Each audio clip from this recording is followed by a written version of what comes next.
नमस्कार मित्रांनो, आज आपल्यासमोर स्वामी विवेकानंदांच्या आयुष्यात घडलेली एक सुंदर अशी गोष्ट घेऊन आलो आहे। गोष्ट लहान आहे पण तुमच्या आयुष्यात मोठा बदल नक्कीच घडवू शकते। तर लक्ष देऊन ऐका। गोष्ट तेव्हाची आहे ज्यावेळी स्वामी विवेकानंद अमेरिकेत होते। शिकागो शहरात ते फिरत होते। असेच चालता चालता ते नदीवरील पुलाजवळ पोहोचले। त्यांनी पाहिलं की काही मुलं तिथे नदीत तरंगणाऱ्या अंड्यांच्या टर्फलावर एअरगनने निशाणा साधण्याचा प्रयत्न करत होते।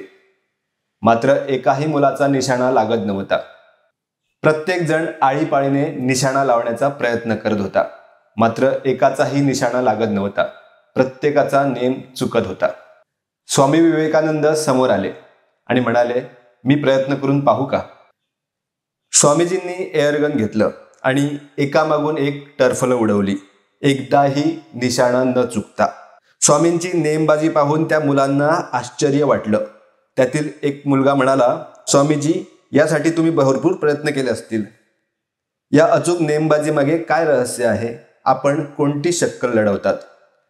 स्वामीजींनी एक सुंदर स्मित हास्य करून उत्तर दिलं, ही गोष्ट एकदम सोपी आहे।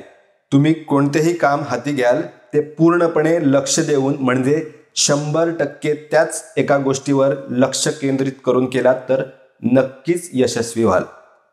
मित्रांनो, आजचा जमाना हा सोशल मीडियाचा आहे। आपलं ध्येय साध्य करायचं असेल तर तुम्ही हातात घेतलेल्या कामावर पूर्ण लक्ष केंद्रित करा। यश तुमचंच आहे। गोष्ट आवडली तर एक लाईक व कमेंट करून नक्की कळवा।